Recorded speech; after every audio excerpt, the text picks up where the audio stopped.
If you fell in love with Elden Ring and are now feeling that existential void after beating it, stick around because this video is for you. Today we're going to talk about 10 new games that bring the same sense of discovery, challenge, and reward that only a good Souls-like can deliver, but each with its own unique identity. It's not just more of the same. There are games focused on exploration, others heavier on narrative, some with even more aggressive combat, and even options for those who enjoy experimenting with the genre without suffering too much. So, get ready, because if Elden Ring became your benchmark, there's a big chance that at least one of these games will become your next obsession. I'm Matthew, and the video is about to begin. Retribution! Valor Mortis is the kind of game you look at and think, okay, this was made exactly for me.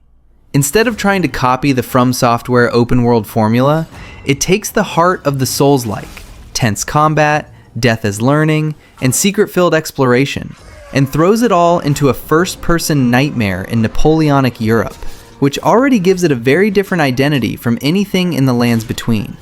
Here you control William, a soldier of Napoleon's Grande Armée, who literally rises from the grave on a battlefield, in a Europe ravaged by plague and corruption. The twist is that the same bizarre substance that turned your former allies into abominations also gave you supernatural powers, so every encounter feels like a clash between the warrior you once were and the monster you are becoming.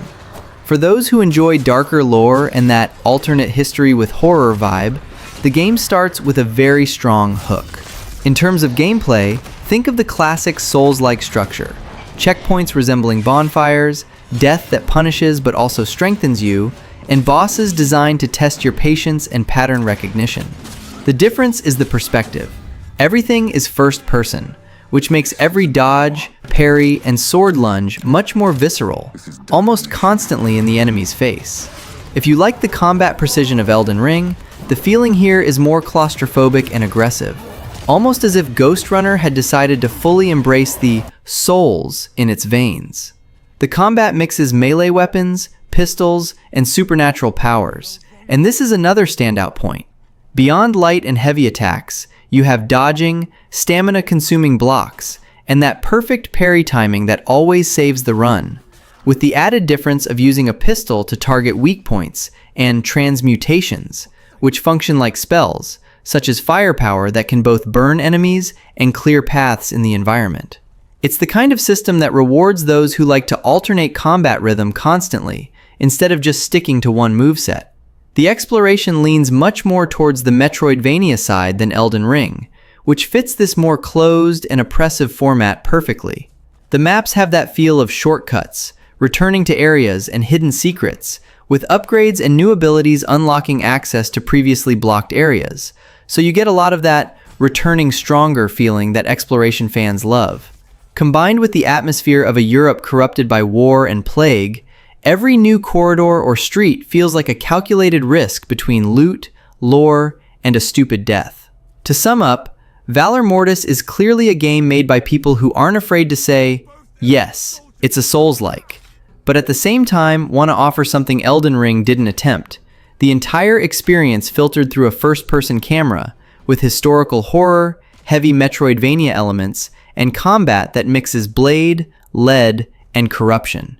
If Elden Ring became your new quality bar for action RPGs, this is the project worth following closely, because it has everything to be the next obsession for those who like to suffer, learn, and return to the battlefield just one more time.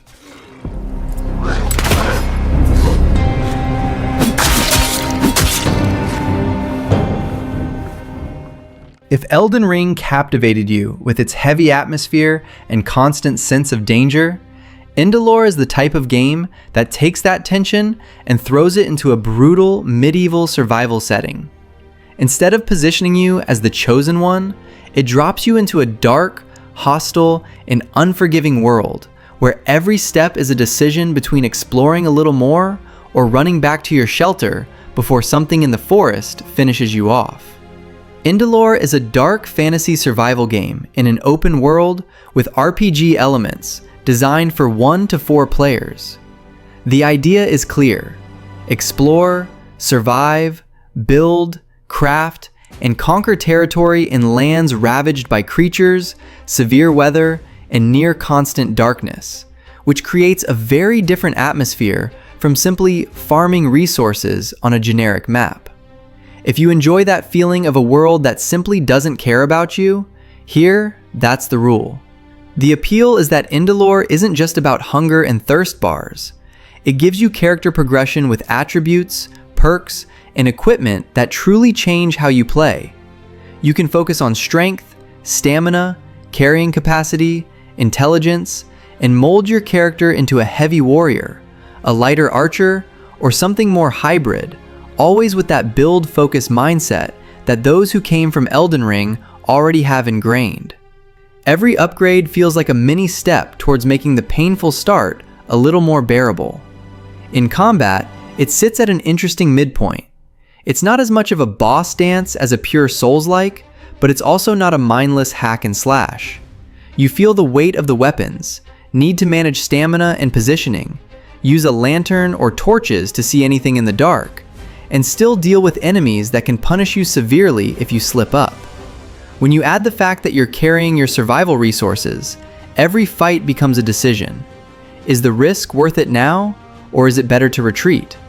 The game loop revolves heavily around leaving your improvised shelter, exploring, gathering resources, fighting creatures, returning, building, and improving your base.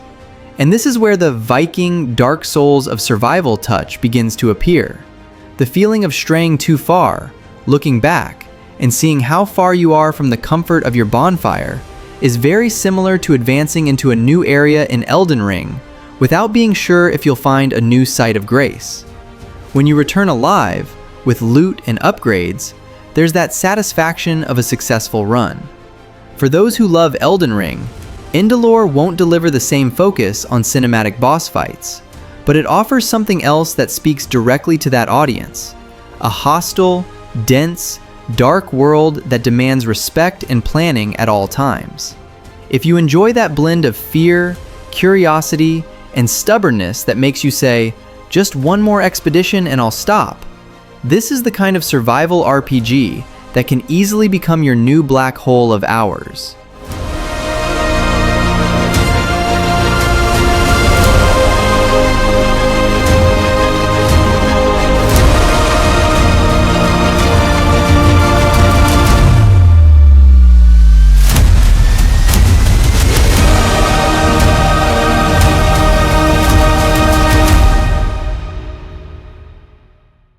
If Elden Ring became your benchmark for action RPGs, and you enjoy that more anime drama, Code Vein 2 is essentially the return of an old acquaintance, but now with the ambition to go head-to-head with the genre's heavy hitters. Instead of just repeating the first game's formula, it comes as a stylized Souls-like, more focused on narrative, relationships with companions, and a post-apocalyptic world full of revenants, monsters, and deep personal tragedy. The premise here is much more daring. Humans and revenants coexist in a future destroyed by the appearance of the Luna Rapacis, which transformed many of these beings into horrors, completely uncontrolled creatures. You take on the role of a revenant hunter who must prevent the definitive collapse of the world by traveling to the past alongside Lu, a girl with the power to manipulate time. For those who like more elaborate lore, this idea of messing with the timeline and rewriting destinies is a feast. The focus remains on that third-person Souls-like combat, reading enemy patterns, well-defined attack windows, heavy punishment if you make a mistake, and that feeling of a hard-won victory after a boss. The difference is that Code Vein 2 doubles down on the stylish part. Attacks full of effects, exaggerated blood abilities, and fights that look choreographed, all without abandoning the need for timing and positioning that Elden Ring fans already master. One of the game's major hooks is the blood and build system. You drain blood from enemies to unlock a variety of skills, and the new character creation system allows you to customize weapons and abilities very freely, almost like assembling your anime souls your own way. For those who enjoy testing different builds, switching styles mid-campaign, and creating broken synergies, this is the type of game that invites multiple playthroughs. Another thing that sets Code Vein 2 apart from many Souls-inspired games is the importance of companions. You explore the world with allies who aren't just support NPCs. Each partner has their own abilities, story interactions, and a real impact on your combat rhythm, whether fighting alongside you or enhancing your capabilities. For those who miss companionship in worlds as hostile as Elden Ring's, here there's a more emotional party feel, without losing the weight of the challenge. For those who loved Elden Ring, Code Vein 2 doesn't try to compete on the same open-world scale, but rather on how much it can immerse you in a stylized, dramatic universe full of systems to tinker with. It's the Souls-like for those who like tough combat, but also want memorable characters, a story that plays with time travel, and visuals that look like they came straight out of a high-production, dark anime. Costing more lives. Meddling with the past, meddling to excess. There's always a chance it can potentially reverse all the progress you've made so far. Please, give it some careful thought. Above all else, try to weigh your feelings against what is at stake here.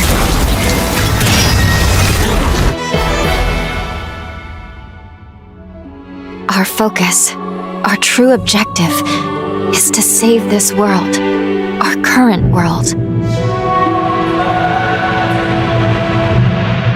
It is you, though, who must save the world of man.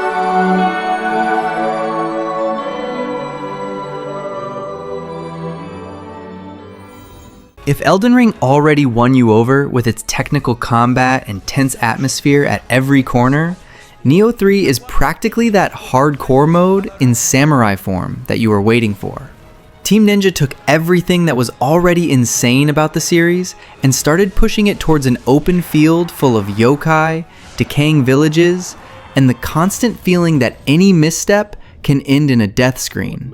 The idea here isn't to reinvent NiOh from scratch, but to expand.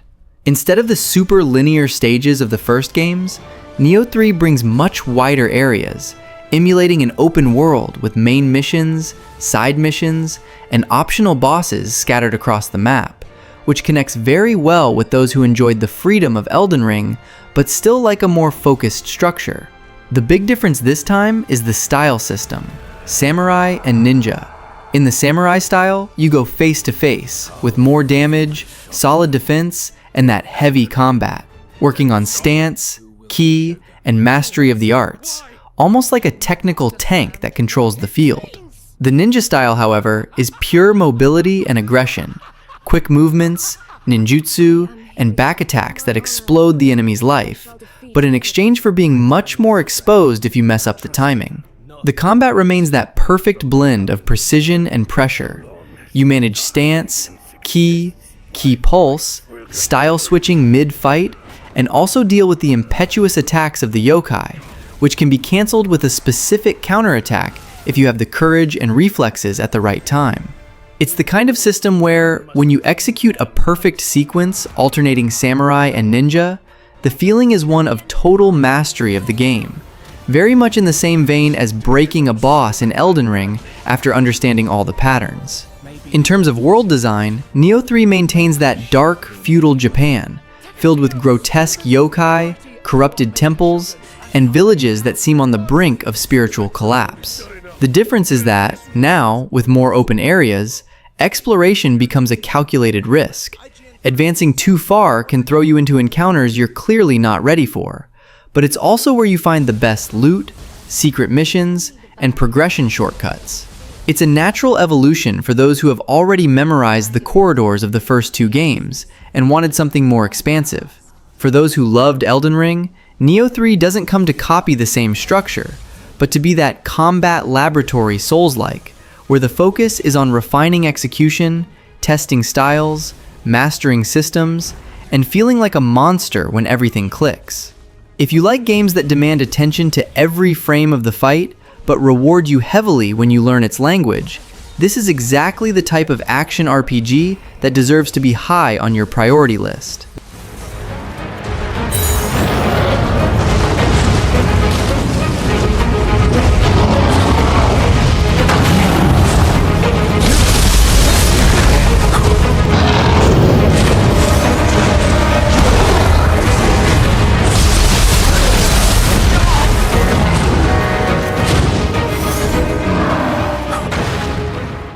If Elden Ring hooked you with its dark atmosphere and the feeling of always being on the brink of death, Breath of Life seems designed to poke at exactly that masochistic side of the player.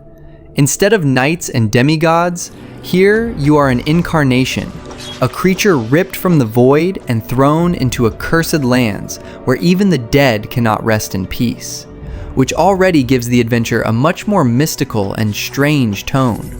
The premise is simple, but very powerful. Mages meddled with things they shouldn't have, studying the boundary between the world of the living and the afterlife.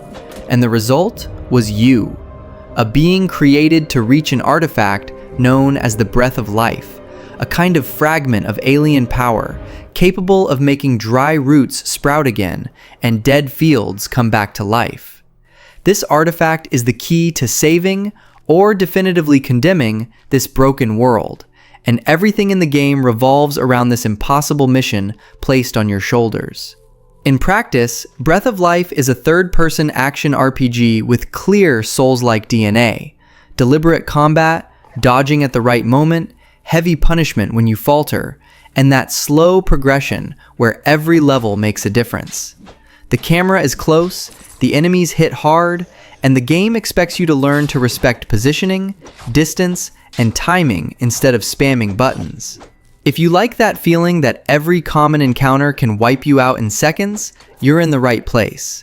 The RPG part isn't just cosmetic. The progression system lets you distribute points into attributes like health, defense, strength, and other modifiers that completely shape your playstyle. As you level up, you unlock perks and passive abilities, including things like health regeneration, increased critical damage, and resistance improvements, which opens the door for tankier, more aggressive, or more control-focused builds. It's the kind of evolution that makes you clearly feel when you return to an old area and dismantle enemies that were once a terror. The world itself is very focused on atmosphere, devastated landscapes, sterile fields that only show signs of life when the influence of the Breath of Life begins to manifest, ruins taken over by creatures, and areas that function as places of power that you need to cleanse of threats. These locations become key progression points, and the game often locks you into waves of enemies until you prove you deserve to purify that part of the world, which aligns well with the proposal of being a living weapon created to cross the boundary between life and death. Breath of Life doesn't try to compete on world scale, but on density of atmosphere and weight of combat. It's the kind of game that seems perfect for those who enjoy dark universes, clear RPG systems, that somewhat cruel learning curve, and especially the feeling of carrying a colossal power that can both save and destroy everything if it falls into the wrong hands.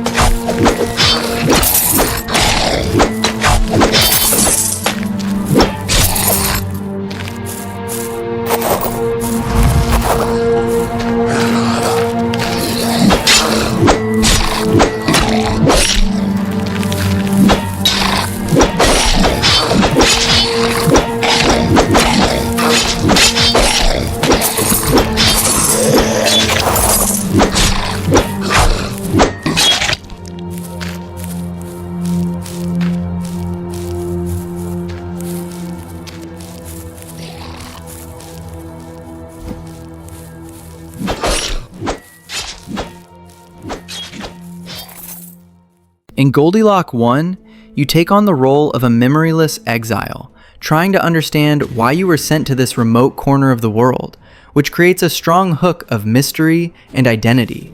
The fog that covers everything, the deformed creatures, and the small communities of survivors make the planet feel like a character unto itself, full of moral dilemmas and choices that can change the course of your journey and the NPCs you encounter along the way. At its core, Goldilock 1 is an action RPG with clear survival elements. This means you're not just hitting monsters. You need to think about resources, how to equip yourself, what to craft, when to explore, and when to retreat, because the world is cold, hostile, and unforgiving of carelessness. For those who enjoyed the feeling of every exit from the safe zone is an expedition in Elden Ring, the concept here is similar, but with a greater focus on risk management. The combat mixes hack and slash against groups of enemies with more cadenced moments against large threats that require pattern recognition, dodging with the right timing, and intelligent use of the environment. Furthermore, the game strongly bets on the idea of a party. You can build bonds with NPCs, bring some of them into your team, switch between characters in real time, and even play in local split-screen co-op or via remote play. This opens the door for combinations of abilities and different solutions for puzzles and more complicated encounters. The progression of your character and party heavily involves the crafting system and the Inskita crystals, which function as mods that you socket into equipment to alter attributes, damage types, defense, and even the visual effects of your attacks. This extra layer of customization is somewhat reminiscent of the search for broken builds that every Souls-like fan loves, but applied to a medieval sci-fi context, with enemies ranging from native creatures to genetic aberrations and futuristic machines. For those who loved Elden Ring, Goldilock 1 doesn't try to copy the formula, but speaks directly to that audience by offering a brutal, secret-filled world, consequential decisions, and combat that demands attention in every encounter. It's the kind of action RPG that seems perfect for when you want to move beyond the classic medieval setting, but still miss that mix of suffering, curiosity, and reward that makes every victory feel deserved.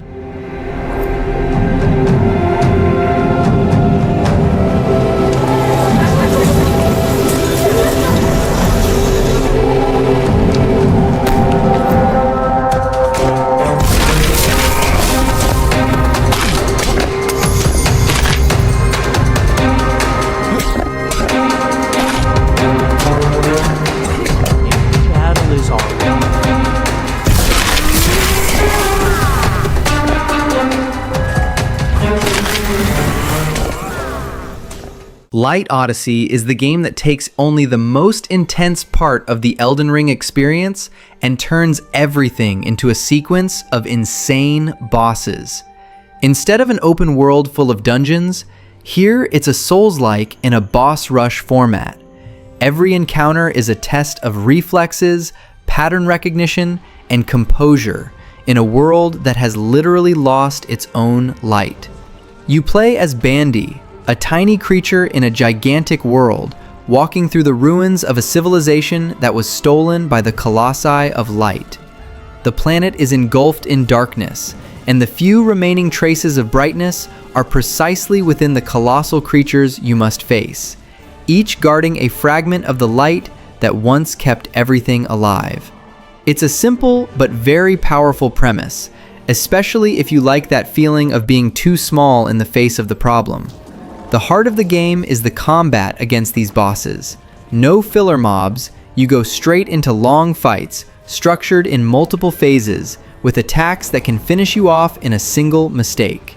Light Odyssey mixes inspiration from Dark Souls, Shadow of the Colossus, and Titan Souls, so expect battles where you need to understand the Colossus's behavior, discover specific openings, and alternate between attacking, dodging, running, and managing stamina as if it were extra health. It's that classic cycle of suffering, learning, trying again, and when you finally take the boss down, feeling like you truly mastered the fight. The combat is in an isometric perspective, which significantly changes the reading compared to Elden Ring.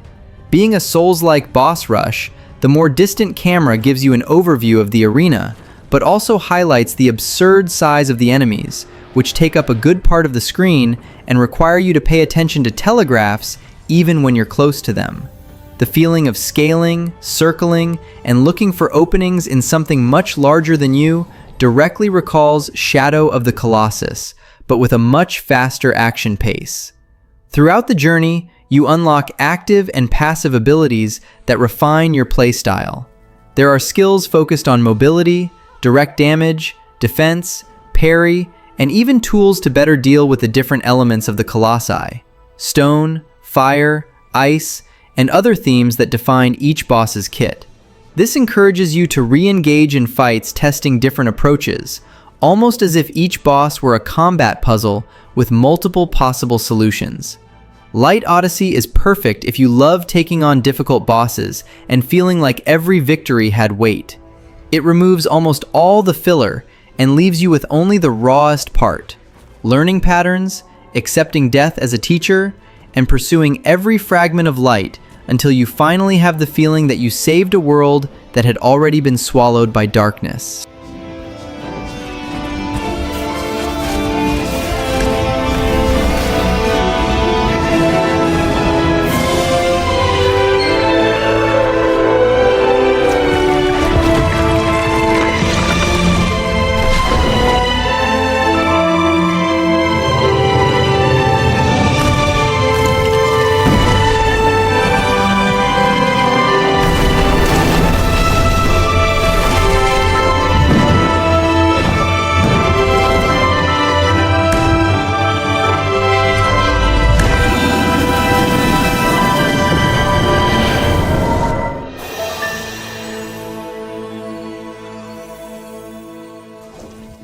If Elden Ring already made you obsessed with decadent worlds and heavy combat, Blight Survival is essentially that, pushed to the limit in a cooperative medieval horror format.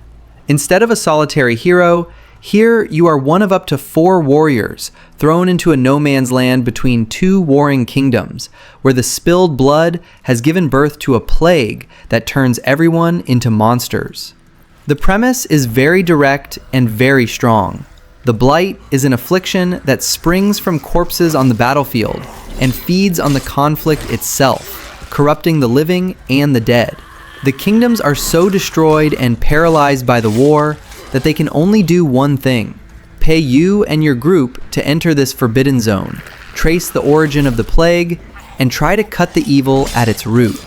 It's the kind of suicide mission that perfectly matches those who like calculated suffering. In terms of gameplay, Blight Survival is a co-op action and horror game with an extraction light feel and roguelite elements. In practice, you and your friends leave a central camp for missions in large maps, full of ruined villages, misty forests, destroyed fortresses, and hordes of infected and bandits, trying to go as deep as possible before extracting alive with the loot. If you die, you lose most of what you were carrying. If you manage to return, you turn resources into permanent upgrades for your character and the camp. The combat is exactly what's expected of a more visceral medieval Souls-like. Third-person camera, heavy weapons, dodging, blocking, parrying, and enemies that punish mercilessly if you make a mistake. There's a posture system, brutal finishers when you break an enemy's guard, and a variety of weapons and armor that significantly change your speed, resistance, and reach. So the game forces you to think about your build tactically before each incursion.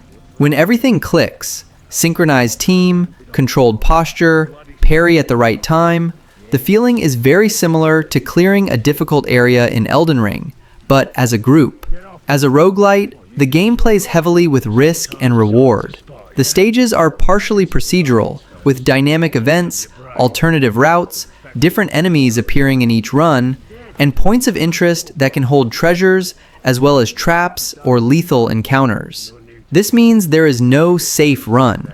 Every time you enter the no man's land, you know you can come back strong or lose everything with one wrong decision.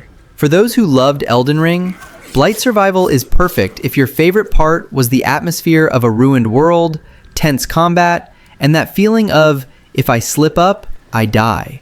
It trades the focus on solo open-world exploration for intense co-op missions, full of quick decisions, resource management, and moments of pure panic when the horde closes in, which can easily become the next addiction for those who like to suffer, curse at their friends, and then laugh at the misfortune together.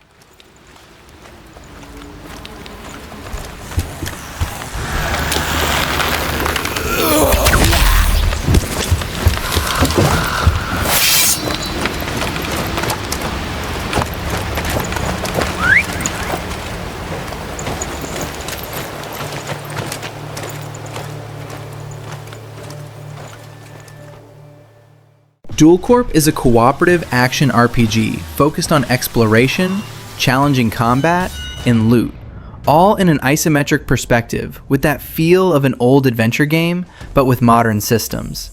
You create your mercenary and embark on contracts around the world, facing monsters, bosses, rival factions, and bizarre creatures, while gradually understanding how this universe works and who is truly pulling the strings behind the conflicts.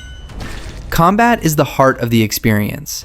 It's not mindless hack and slash, but it's also not as heavy as a traditional Souls-like.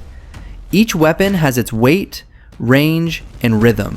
You need to manage dodging, blocking, positioning, and know when to retreat, especially because stronger enemies can wipe you out quickly if you underestimate the encounter. The isometric view helps give you a sense of the field, but requires you to read patterns and areas of effect carefully to avoid unnecessary damage. One of the coolest points is the cooperative structure. Duel Corp was designed to be played with friends. You can combine roles, one more focused on melee damage, another on control, another on support, and this completely changes the dynamic of the fights, especially against bosses that require coordination to deal with different phases, adds, and area attacks. For those who enjoy the memory of invasions and co-op in Elden Ring, the feel here is more of a group adventure from start to finish. Character progression revolves around builds and loot, weapons, armor, and equipment that change not only the look, but also the way you play. Each piece can have specific attributes, special effects, and synergies with abilities, which encourages you to test different combinations and find a style that truly suits you, whether it's more aggressive, more tactical, or more support. It's the kind of game where getting the right item can completely change how you approach the next few hours. If you are looking for a challenging action RPG to play solo or in co-op, with that mix of visual nostalgia and modern gameplay depth, this is a name worth keeping on your Steam wishlist.